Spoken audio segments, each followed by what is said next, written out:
land of love it seems, just with you, dear. Let me call you sweetheart, I'm in love with you. Let me hear you whisper that you love me too. Keep the love light glowing in your eyes so true.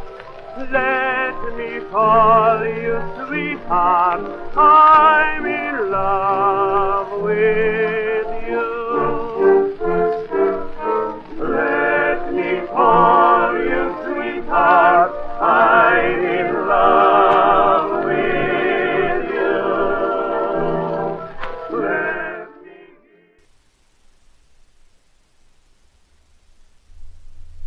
In 1914, Sylvester and his family left Dundee County and the Pleasant Valley Church to go to Grant, Nebraska, to be the pastor of the Friends Church there. So this was a transition year and marked the beginning of their travels, which was part of the life of a pastor, it seems.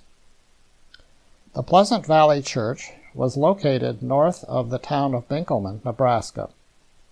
The church was located on the north side of the road and faced south. On the east side of the church was a cemetery.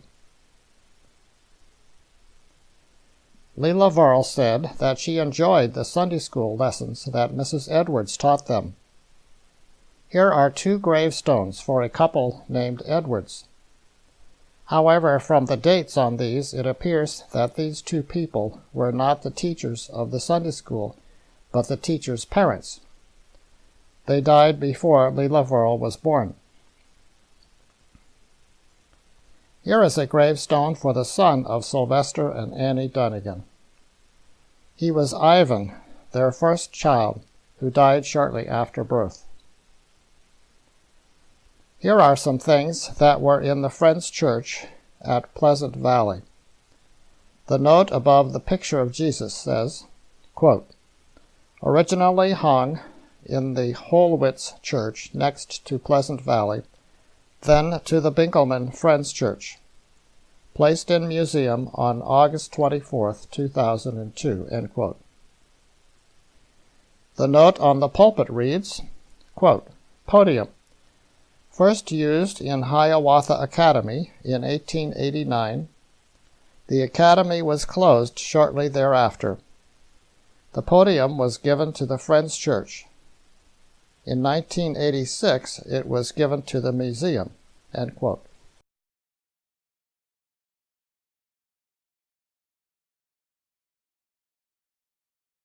Here are some pictures of the schoolhouse that was not far from Pleasant Valley Church and from the home of the Dunagans. See the black-gray look on the end of this room? Maybe this was a blackboard for writing on.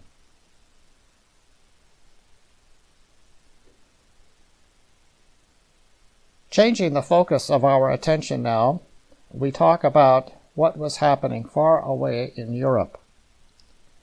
The events leading up to World War I were taking place.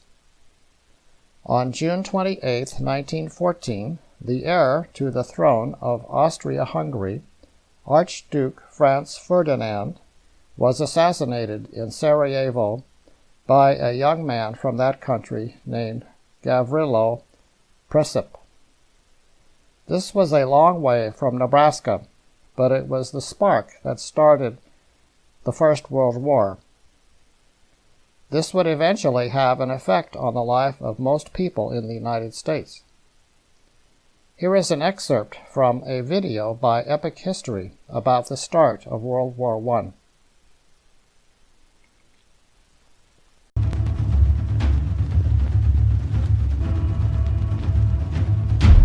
(1914). The great powers of Europe are divided into 2 rival alliances, the Triple Entente, France, Britain, and Russia, united by fear and suspicion of Germany, Europe's new strongest power.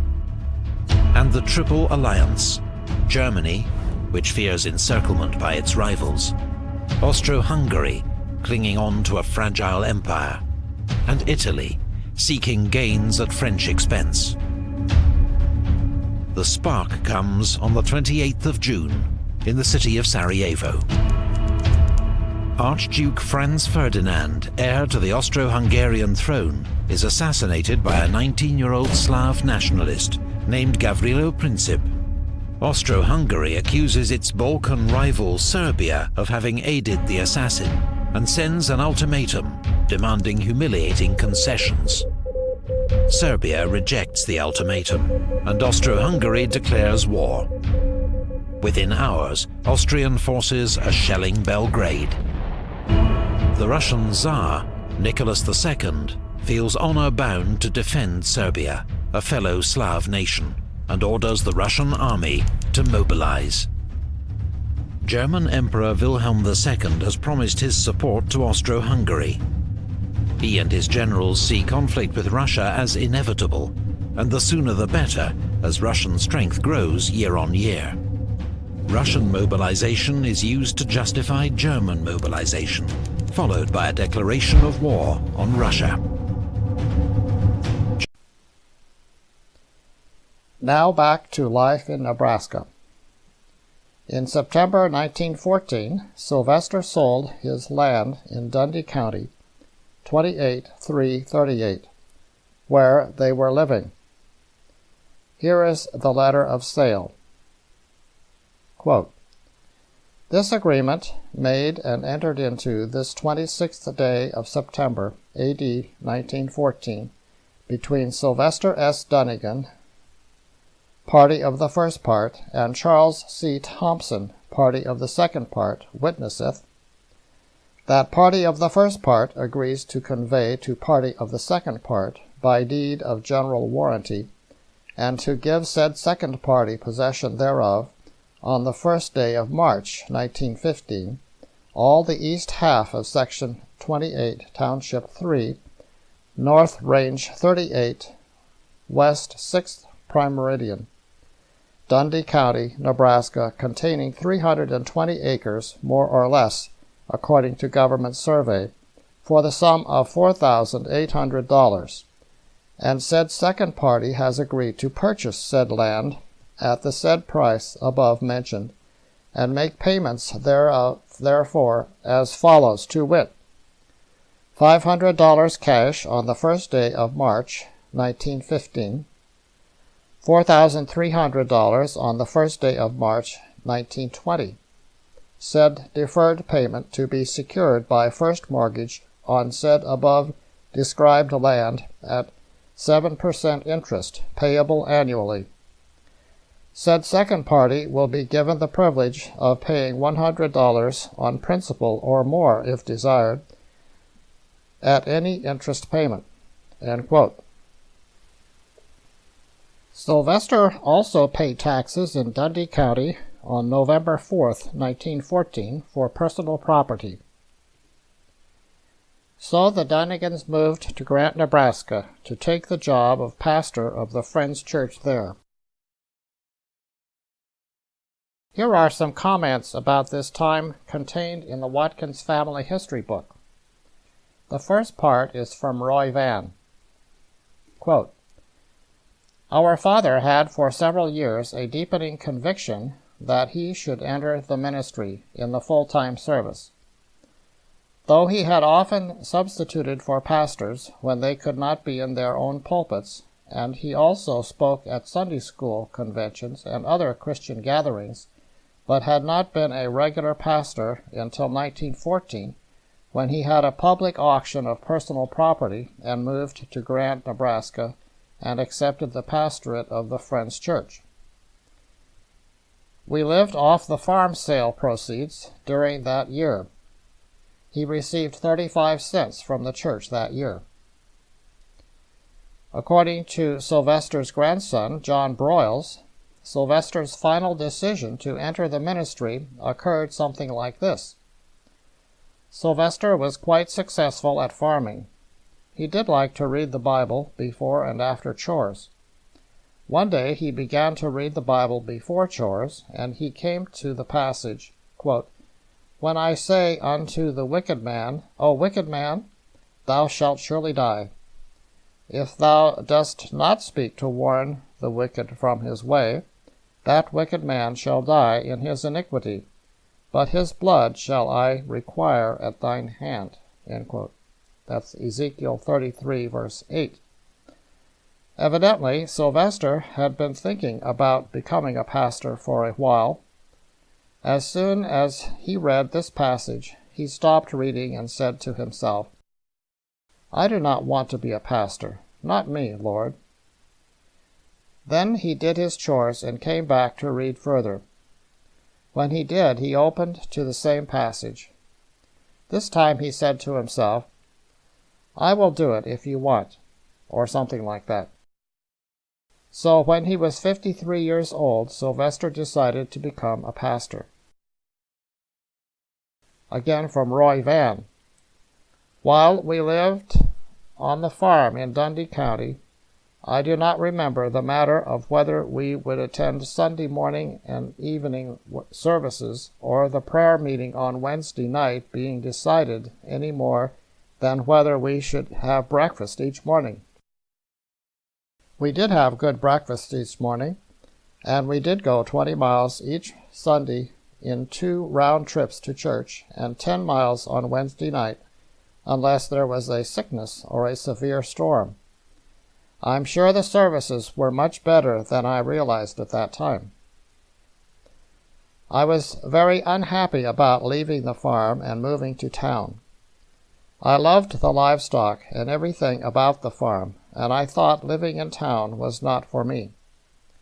One thing which particularly irked me was to be known as a preacher's kid, or PK. Some high school boys who passed our home on the way to and from school found out how sensitive I was about this and nicknamed me Preach. What I wanted to do to them would not look good in print.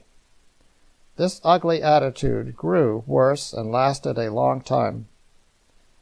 Now I have raised 5 PKs. How much any of them felt as I did about this, I don't know, but they did not act as I did. Of course, being a PK began for them when they were born, and with me I was 10 years old. End quote. At the time of this move to Grant, Lillian May Bourne Smith was 43 years old, living with her husband Andrew Ellsworth Smith in Nebraska, with children George Perry Smith, 20 years old, Ralph Waldo, 17, Elsie E., 15, Effie Grace, 11, and Edward Everett, 2. Frank Ellsworth died shortly after his birth in 1910. Also at this time, Sylvia Dunagan Lefevre was 28 years old, living with her husband, William Earl Lefevre, with 2 boys, William S., 10, and Robert H., 8. Elva was 24, living with her husband, Samuel Freeman O'Neill, in Nebraska, and with daughter Arlene Ellen, 2. Also in 1914, Elva had another little girl, Ina Elizabeth, born May 28, 1914. All of these children had become adults, had moved away, and were not living with Sylvester at that time. Sylvester's marriage to Annie Watkins really started a second family for him. Roy Van Dunagan was 10 years old, and Leila Verl was 7 years old. In 1915, Sylvester paid tax 2 times. He paid tax on May 13th for land at 2336 in Dundee County, and on December 4th for personal property in Perkins County. Grant, Nebraska is in Perkins County. In 1915, Sylvester was the representative from the Hiawatha Quarterly Meeting to the Nebraska Yearly Meeting of Friends, a member of the Ways and Means, that is Finance Committee, listed as living in Grant, a member of the Permanent Board with his term expiring in 1919, a member of the Ways and Means Committee for the College Trustees, listed as living in Grant, and also listed in the Ministerial Directory for Pastors, listed as living in Grant. Here is a picture of, quote, Grandpa Harvey's, end quote, farm in Heigler. This probably was George James William Harvey, who married Sarah Jane Watkins. They lived in England. Both Roy Van and Leela Verl said that Sylvester was the pastor in Grant, Nebraska for 1 year.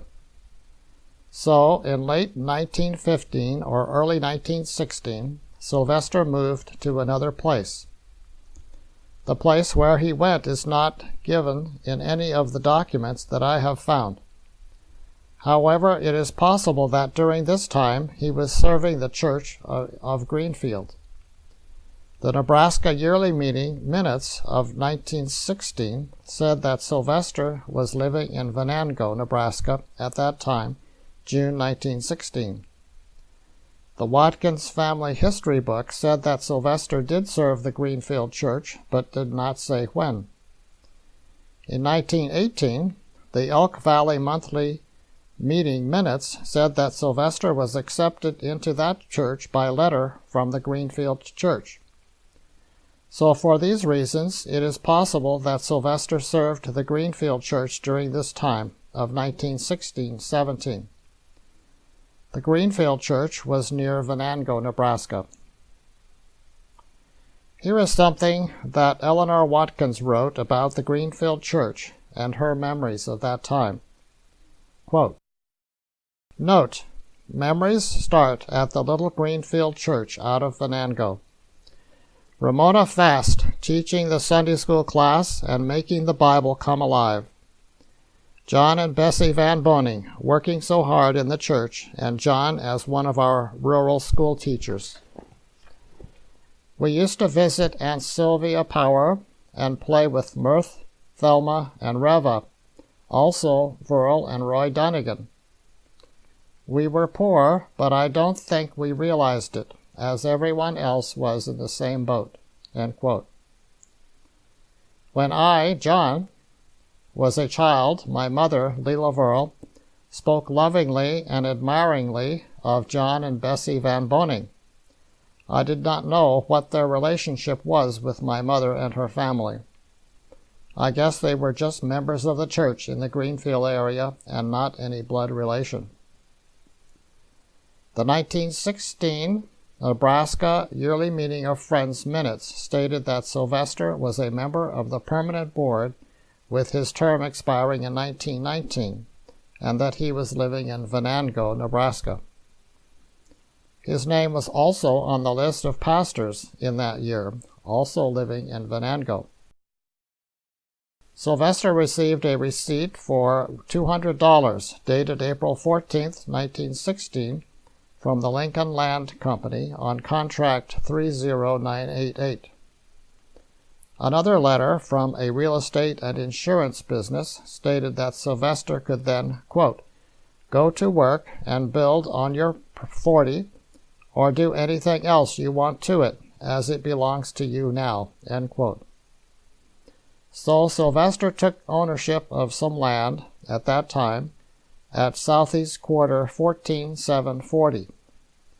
It was located in Chase County near Imperial and Lamar.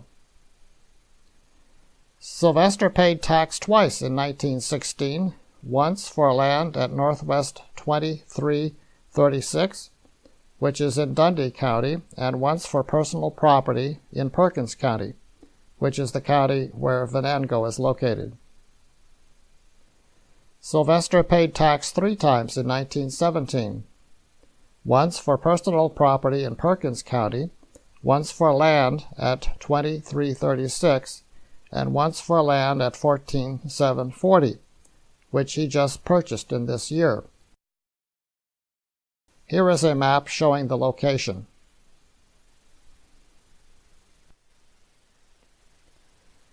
In this year, Roy Van went on a trip to Yuma, Colorado, while herding some cattle. Here is a story written by Elroy Watkins. Quote, "Probably the things that made the most lasting impressions on my memory were some miniature cattle drives between Perkins County and Boulder, Colorado. The first trip began in March of 1917, when my older brother Ephraim moved to Burlington, where he had purchased a half-section of land with a 2-room adobe house, a low-roofed frame barn with cracks almost big enough for cats to crawl through, a sod chicken house, and a coal shed. Ellis Bussell, a neighbor, had decided to move there also. I am not sure whether he had purchased land or was intending to purchase land later. Anyway, he and Ephraim loaded most of their worldly possessions into a lumber wagon and hay rack, with Ephraim driving the hay rack and Leighton Morse, who was working for Ellis Bussell, driving the wagon, and me on my saddle pony driving 25 head of cattle and horses. We started a miniature wagon train that lasted 11 days. We slept under the haystack, or if it was cold and we were lucky, some farmer might let us sleep in his barn. We cooked our meals on a camp stove under the hay rack. For breakfast we had fried potatoes and fried eggs. For lunch we had fried eggs and fried potatoes. For supper we had fried potatoes, fried eggs, and sow belly. In the 66 years since then, I don't think I have eaten so many fried potatoes as I did on that and another like trip that fall, and I am sure that I never ate any that tasted any better." Roy Dunagan, a cousin, had planned to go to Yuma, Colorado to visit his sister, so he rode his pony and helped me drive the stock as far as Rye, Colorado. Then he left us and went to Yuma, a few miles west of Rye. The trip was not too eventful until we got down near Idalia, Colorado, about 2 or 3 days before the end of the drive. It started raining on us about mid-morning and kept up a slow drizzle all day. About mid-afternoon we went down a long hill into a valley, and when we got to the bottom we were surrounded by long hills, a crossroad right at the bottom, and a long, wet hill in every direction. The horses could not pull the wagons out because it was so slippery. Ephraim got my pony and rode to a couple of near farmhouses to ask for the use of a corral to keep the stock in for the night, and a place for us to sleep. I guess they thought we were a bunch of gypsies and would not let us stay.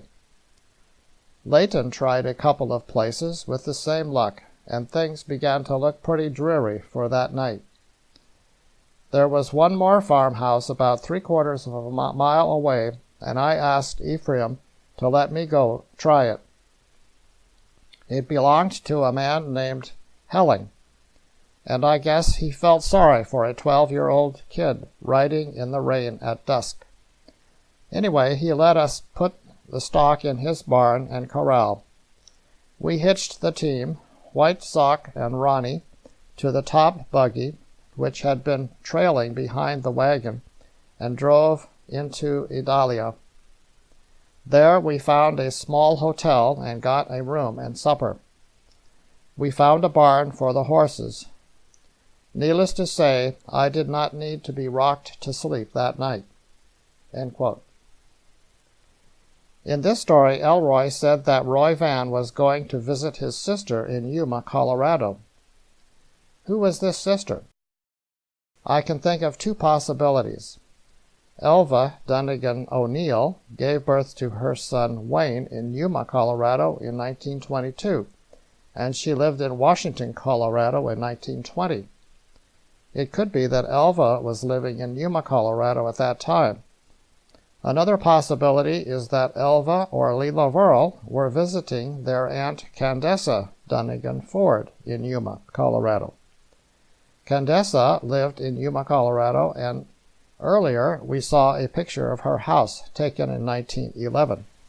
On April 6, 1917, the U.S. Congress declared war on Germany. Here is an excerpt from a video by Epic History. Germany knows it will lose a long war of attrition against the Allies, who have greater resources. So its leaders gamble. They resume unrestricted submarine warfare, believing their U-boats can cut off Britain's food imports by sea and starve the country into surrender within 6 months. But the new shoot-on-sight tactics mean neutral American ships will inevitably be caught in the crossfire, risking America joining the war on the Allied side. Just 2 days into the campaign, the SS Housatonic, an American steamer carrying wheat from Galveston, Texas to England, is sunk by a U-boat.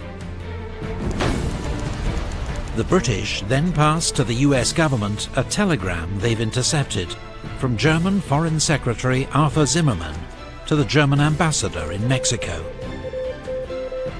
Germany is encouraging Mexico to attack America if America and Germany end up at war. The so-called Zimmermann telegram puts yet more pressure on US President Wilson to declare war on Germany.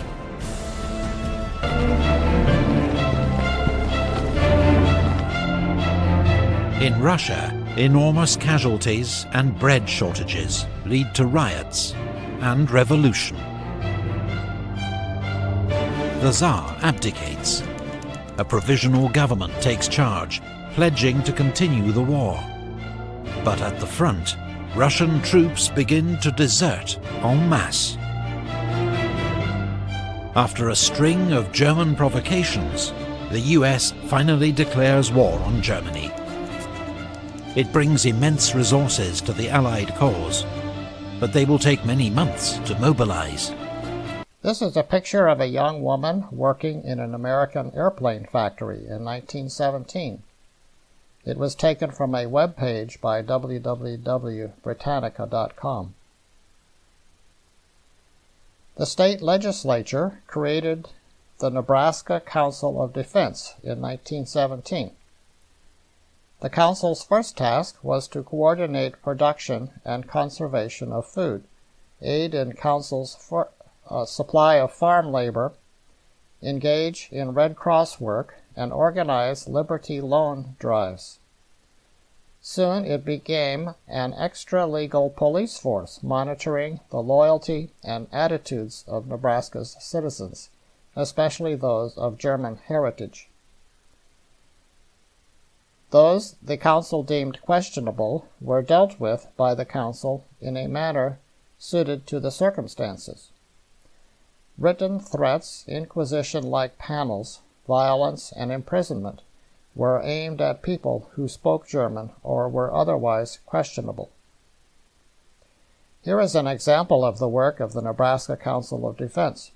Quote, Wednesday evening, some 150 people of Avoca and vicinity visited the home of John Burhen, Fred Buckman, and Fred Barkell, and treated each of them to a nice coat of tar and feathers. A rope was placed around the neck of Fred Buckman, and he was led to the home of his sister, who was also said to be pro-German, and they both promised to be good and contribute to the Red Cross or anything else they wanted them to do, if they would let them go. A sign was put up in front of the post office. No German talk in this town, or there will be more tar and feathers. End quote. World War I ended late in 1918, and the council was disbanded shortly thereafter. Its impact on Nebraska communities would be felt, however, for years to come. The Friends Church, or Quaker Church, had a belief that followers of Jesus should not fight. This group of churches was known as the Peace Church. There were other groups of churches who also held this belief. During times when their country was at war, they refused to fight based on their religious faith. In the United States, they were categorized as conscientious objectors and were not forced to enlist in the Army.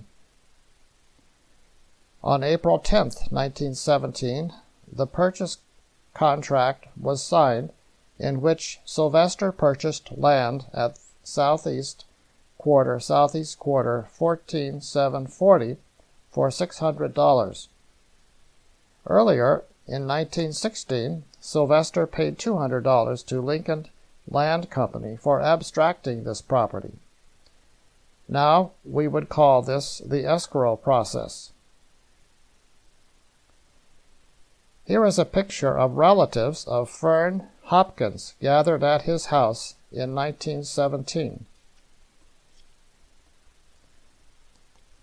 In September of 1917, Sylvester took out a loan from John Bush on two of his properties, 2336 for $1,000 and 23941, the place they called home, for $3,000. Sylvester was to pay this money back by April 1, 1920, plus annual interest of 8%.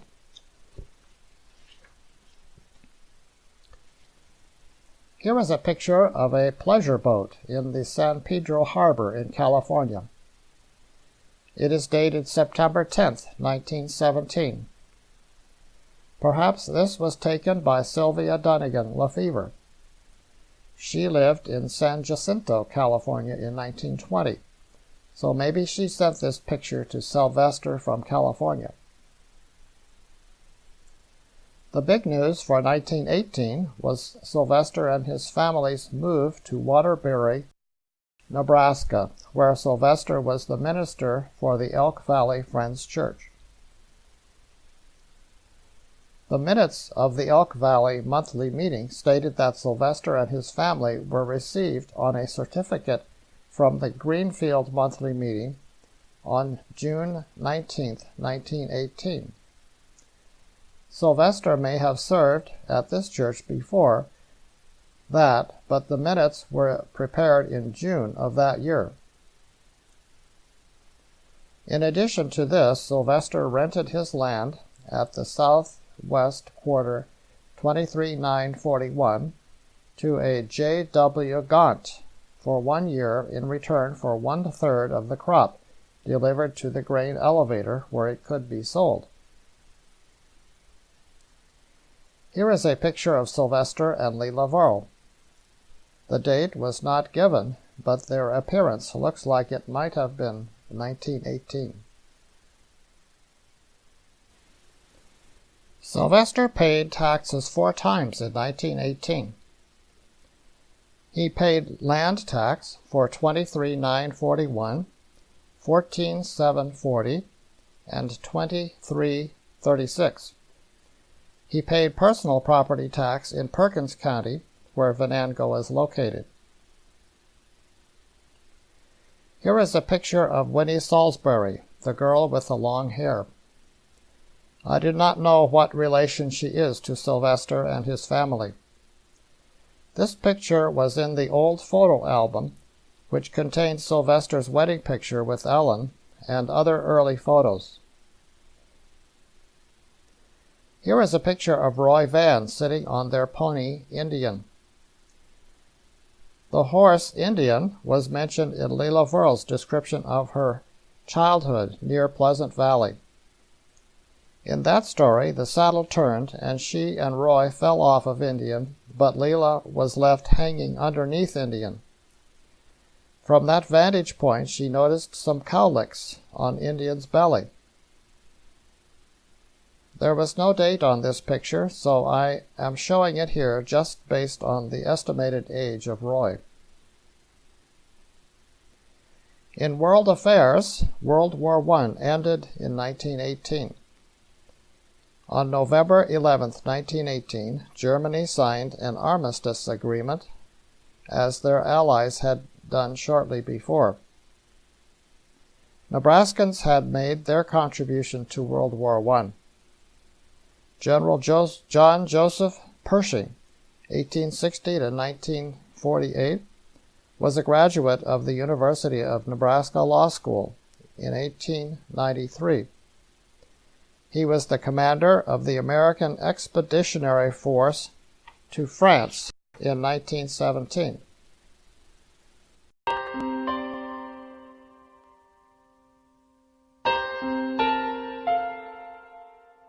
A century ago, World War I raged in Europe. Historians say the war made the U.S. a global superpower.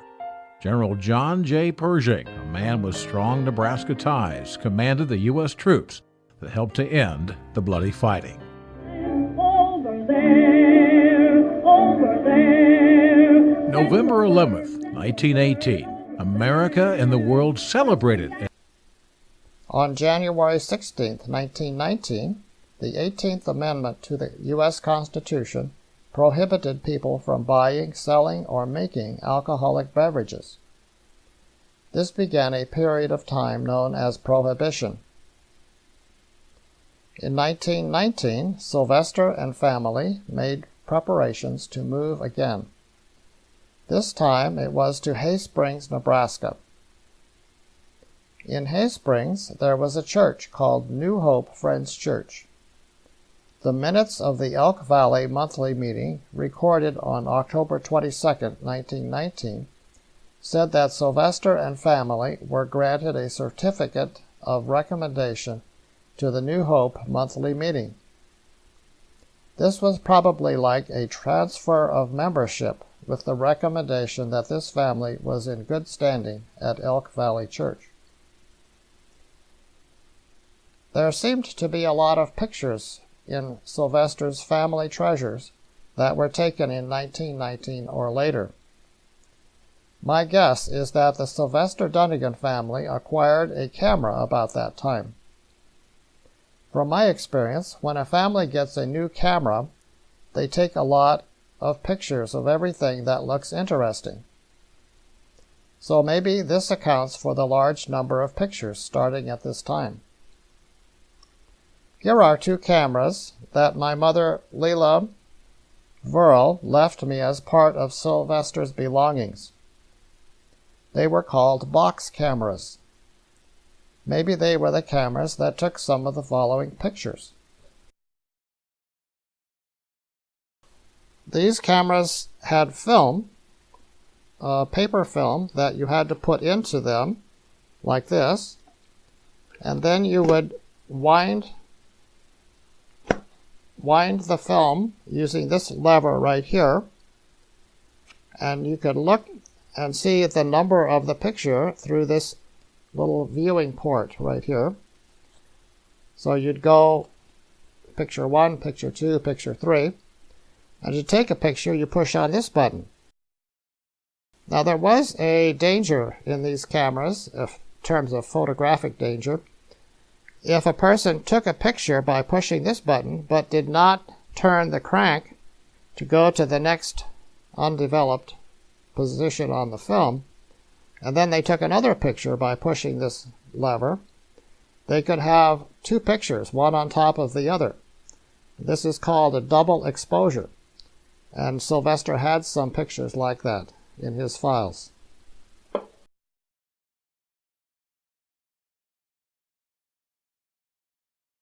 Here is a picture of Roy Van and Leila Verl Dunagan. There was no date on this picture, so I am just guessing about the date, 1919, by estimating the age of these two. It also looks like it was taken by a professional photographer as opposed to being taken with a box camera. Here are some boys, probably outside of their school in Hay Springs, Nebraska. Their names were, left to right, back to front, Tony Kuchara, Ben Kuchara, Dale Kuchara, Melvin Tubbs, Kermit Kirchberger, Floyd Mendenhall, and Harry Kuchara. This is a picture of Carl and Gladys Dunagan. Carl and Gladys are the children of Samuel F. Dunagan, Sylvester's brother. Carl was born on June 18, 1902, and Gladys on September 29, 1910. They lived in Indiana. A picture of Ruth Benton and her brothers, Chester, Dale, and Lawrence in Dixon County, Nebraska, near Elk Valley Church. Here is a picture of more children in Hay Springs, probably outside of their school. This picture was dated 1919. Leela Verl can be seen in the back towards the right. The children's names were Tony Kuchara, Melvin Tubbs, Ben Kuchara, Dale Kuchara, Clara Parsons, Edith Kuchara, Verl Dunagan, Nona Eitler, Mabel Kuchara, Doris Kuchara, Naomi Tubbs, Pearl Kuchara, Opal King, Minnie Kuchara, Lavange King, Dorothy Winslow, Harry Kuchara, Floyd Mendenhall, and Kermit Rosella.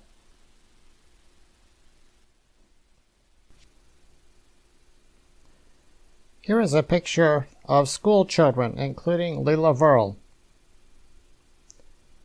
Here is a picture of some people all dressed up. Maybe they were going to attend some meeting.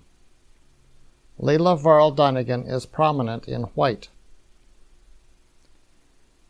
Here is a picture of Sylvester, Annie, and Leela Verl with some friends. The date is estimated.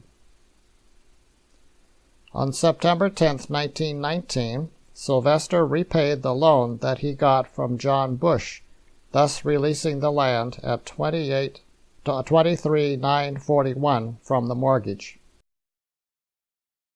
On October 10, 1919, Sylvester sold his land at $23,941 to Gus Moore for $8,000 to be paid $1,000 at the time of the sale, $1,000 on March 1, 1920, and $6,000 by a first mortgage on South 1/2 8/10/40 to be paid off by 1925 with interest of 6% per year. Sylvester paid taxes 4 times in 1919, for land at $23,336, $14,740, $23,941, and for personal property in Dakota County, Nebraska, which is where Waterbury is located. Here are some events in Nebraska described on the Nebraska State Historical Society website. Quote, during World War I, the Omaha meat industry received large government contracts to provide both American troops and hungry allies. At the same time, the military draft depleted workers in the stockyards and packing houses. Like many northern cities, Omaha drew many rural African Americans to fill the labor shortage. After the war, white veterans returned home to find their jobs occupied by blacks. That tension would soon explode. On September 25, 1919, 19-year-old Agnes Lobuck accused 40-year-old African American Will Brown of raping her and robbing her and her date, Millard Hoffman. Brown was arrested and jailed at the Douglas County Courthouse. 3 days later, a lynch mob whipped into a frenzy by the inflammatory remarks published in the Omaha Bee assembled outside the courthouse. Omaha Mayor Edward Parsons Smith tried to stop the crowd of 4,000 and narrowly escaped hanging. Will Brown was hauled from his jail cell, brutally lynched, and his body was shot and burned. The new Douglas County Courthouse was substantially damaged, and 2 other Omahans lay dead. The Nebraska National Guard was called onto the streets of Omaha to restore order." End quote. The 1920s was characterized by a time of national confidence deriving from prosperity after the end of World War I and a sense of playfulness. It was called the Roaring Twenties. In this decade, women discarded the long skirts and wore shorter ones, introducing a style known as the flappers.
The 1920s produced these inventions: automatic dishwashers, gin, home air conditioners, jazz music, pop-up toaster, radio broadcasting, and sliced bread, an invention against which all other inventions are compared.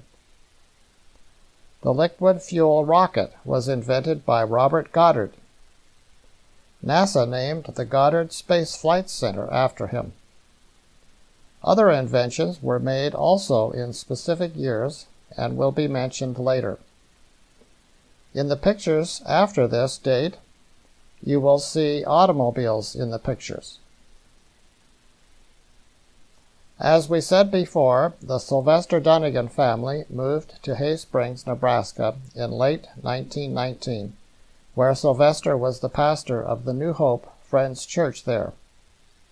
Here is a map showing Hay Springs in the northwest part of Nebraska. This is what Leila Verl said about this time in her life in her contribution to the Watkins Family History book. Quote, "When we lived in Hay Springs, Nebraska, my father was pastor of the New Hope Friends Church. There was no parsonage, so the only dwelling for the pastor was a chicken house.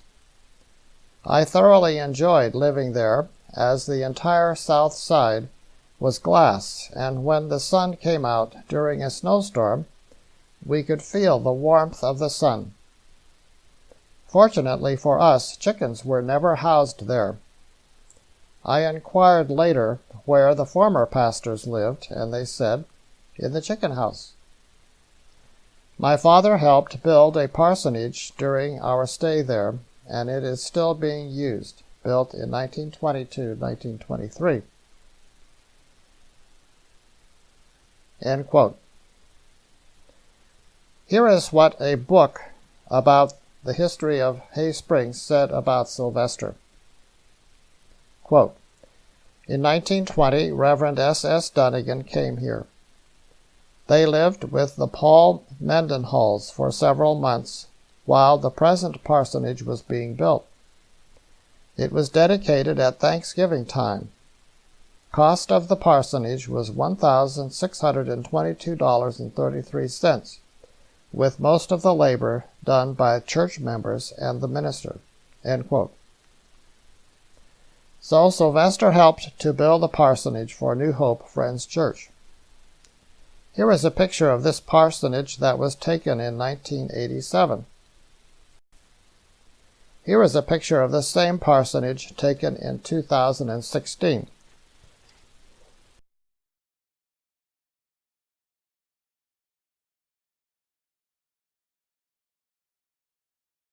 On April 1st, 1920, Sylvester received the $1,000 for the sale of his land at 23,941 mentioned earlier, and the mortgage for $6,000 on Mr. Moore's land, less expenses of $35.15.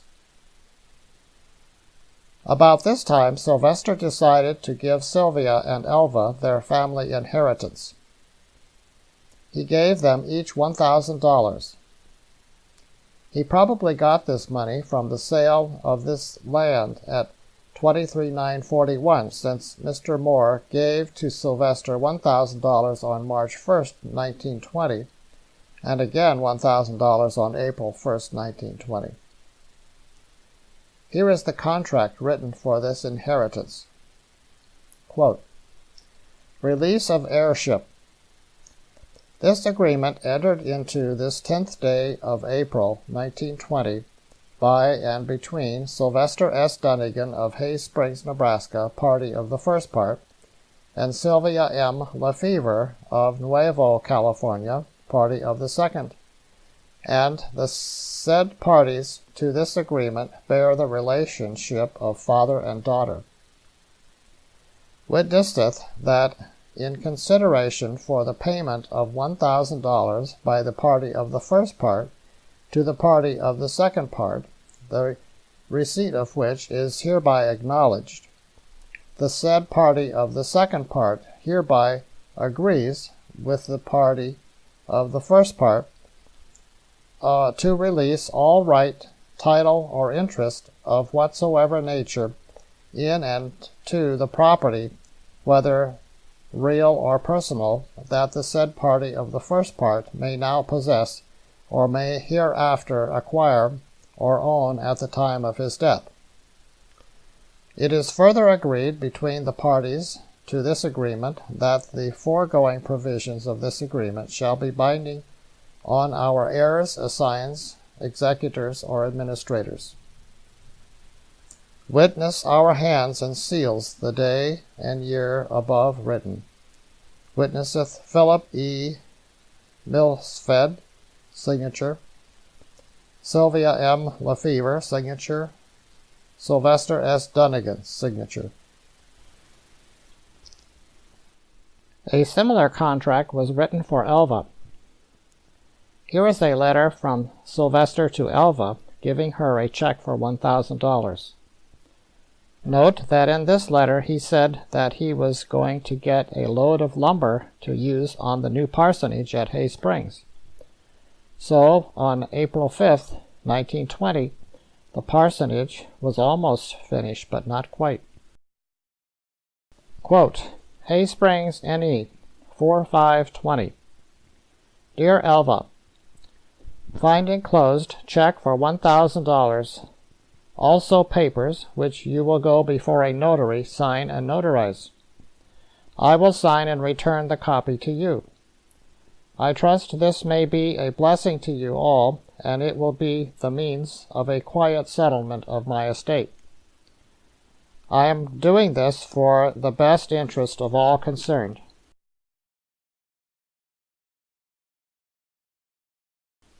I am in town today and have just sent Sylvia hers. She is so glad to get it and is making big calculations on using it. I am in a hurry, as I will take a load of lumber. Want to get the parsonage pretty well done this week. Will be sure glad to get moved. Real cold yesterday and this morning. Some snow on now, but is warming up. Right soon. All well. Trust you are all the same.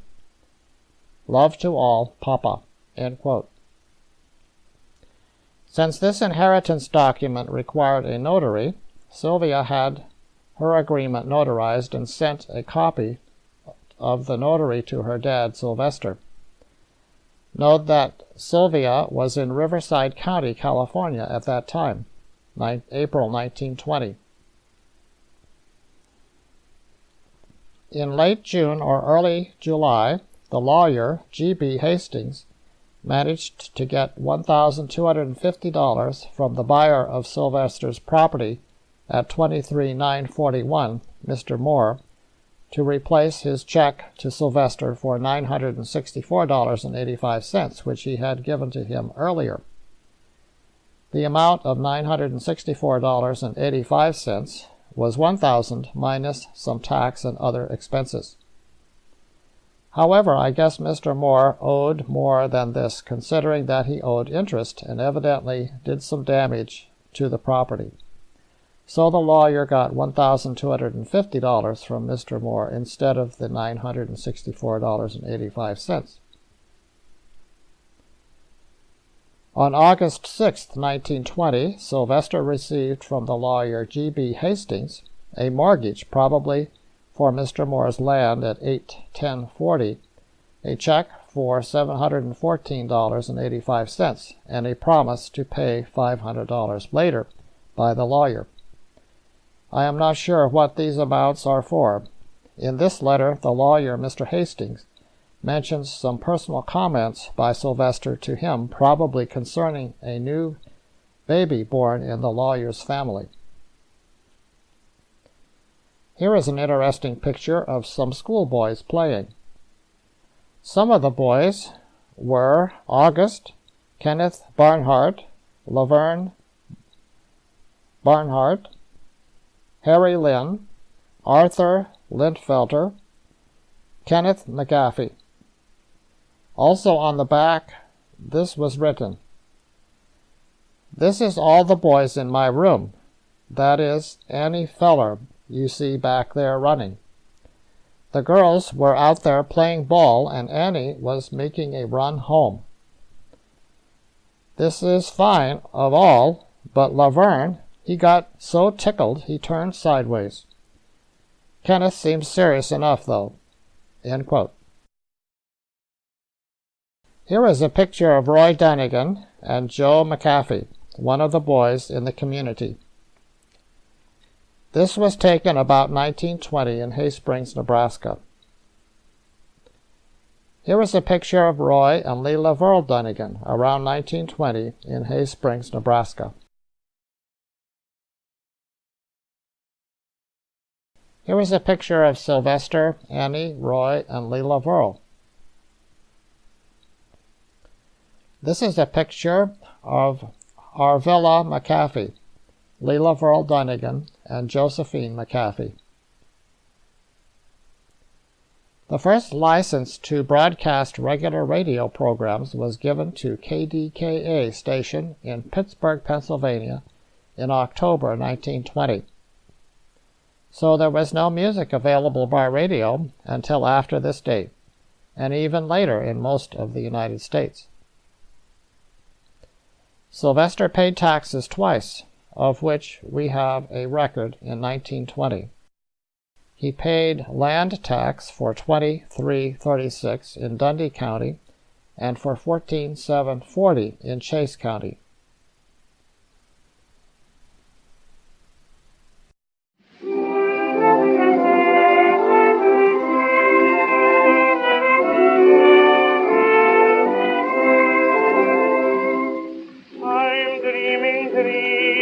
I'm scheming schemes, I'm building castles high. They're born anew, their days are few, just like a sweet butterfly. And as the daylight is dawning, they come again in the morning. I'm forever blowing bubbles, pretty bubbles in the air. They fly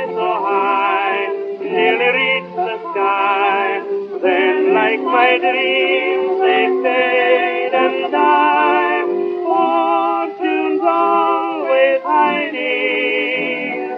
I've looked everywhere,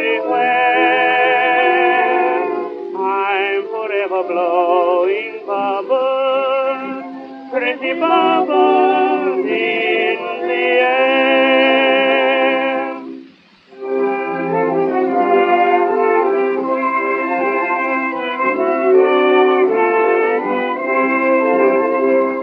When shadows creep, when I'm asleep, to lands of hope I stray. Then at daybreak, when I awake, my bluebird flutters away.